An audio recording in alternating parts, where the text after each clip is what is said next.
உலகிலுள்ள அனைத்து கிறிஸ்தவ சகோதர சகோதரிகளுக்கு ஆண்டவராகிய இயேசு கிறிஸ்துவின் நாமத்தில் வாழ்த்துக்கள். தேவன் நல்லவர். அவர் நமக்காக தன் சொந்த குமாரனையும் தந்து நம்மில் அன்பு கூர்ந்தவர்.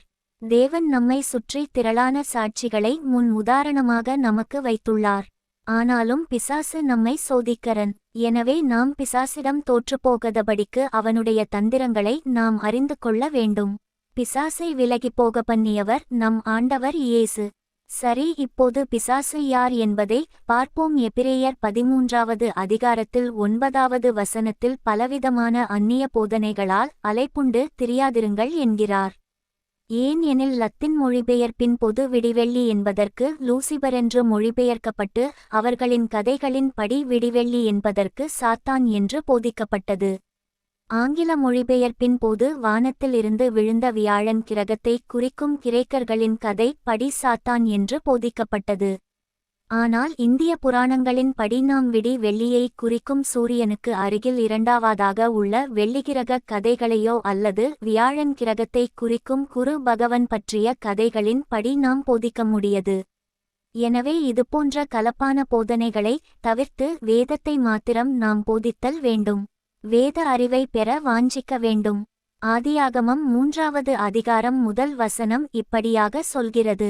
தேவனாகிய கர்த்தர் உண்டாக்கின சகல காட்டு ஜீவன்களைப் பார்க்கிலும் சர்ப்பமானது தந்திரமுள்ளதாயிருந்தது. அது ஸ்திரீயை நோக்கி, நீங்கள் தோட்டத்திலுள்ள சகல விருட்சங்களின் கனியையும் புசிக்க வேண்டாம் என்று தேவன் சொன்னது உண்டோ என்றது. ஆதியாகமம் 3:1. எனவே வேதம் சாத்தானை காட்டு ஜீவன் என்கிறது. ஆனால் மற்ற கலப்பன போதனைகளை கொண்டு தூதன் என்கிறோம். இது தவறு. மேலும் சாத்தான் நினைத்த மாத்திரத்தில் நினைத்த இடத்திற்கு செல்ல முடியும் என்று நாம் நம்புகிறோம். அதுவும் நம் நம்பிக்கை அவ்வளவுதான்.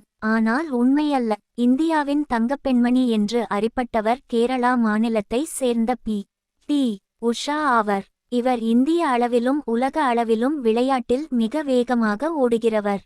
இவர் 1980 முதல் 1998 வரை ஆசிய அளவில் மற்றும் உலக அளவில் நடைபெறும் ஒலிம்பிக் போட்டிகளிலும் பங்கு பெற்றவர். 1983 குவைத்தில் ஆசிய சாம்பியன்ஷிப் போட்டிகள் நடைபெற்றது. அதில் அவர் 400 மீட்டர் தூரத்தை 54.20 வினாடிகளில் கடந்த தங்கப்பதக்கத்தை வென்றார். இந்தியாவின் தங்கப்பெண்மணி என்று அழைக்கப்பட்டார். ஜூலை 6, 2022 அன்று இந்திய அரசாங்கம் புகழ்பெற்ற தடகள வீராங்கனை உஷாவை மாநிலங்களவைக்கு பரிந்துரைத்தது. பிரதமர் நரேந்திர மோடி ட்விட்டரில் அவருக்கு வாழ்த்து தெரிவித்துள்ளார் மற்றும் அவரது தடகள சாதனைகளை வலியுறுத்தினார். கடந்த பல ஆண்டுகளாக ஆர்வமுள்ள விளையாட்டு வீரர்களுக்கு வழிகாட்டியாக சிறந்த பணியை அவர் செய்துள்ளார் என்றார் பிரதமர்.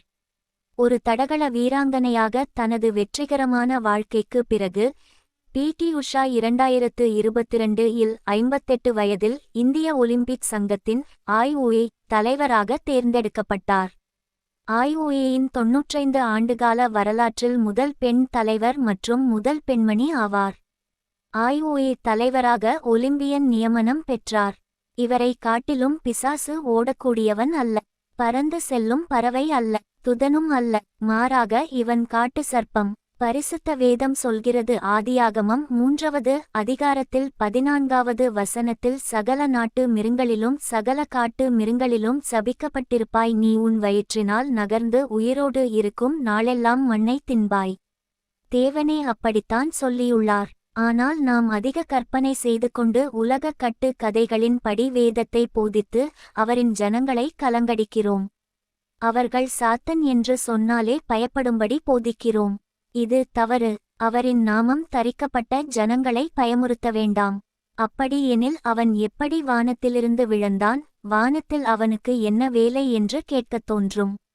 உண்மைதான். தொடர்ந்து கவனியுங்கள். எல்லா இரகசியங்களும் வெளியாக்கப்படும். இது போன்ற தெளிவான சத்தியங்களை அறியவும் 6ஆம் நாள் படைப்புகளை பற்றி அறியவும். தெரிந்த வேதத்தில் தெரியாத சத்தியங்களை அறிய இறைவனின் படைப்பு என்ற புத்தகத்தை வாங்கி படியுங்கள். புத்தகம் தேவை என்றால் 834446369110 என்ற எண்ணிற்கு வாட்ஸ்அப் அனுப்புங்கள். நன்றி.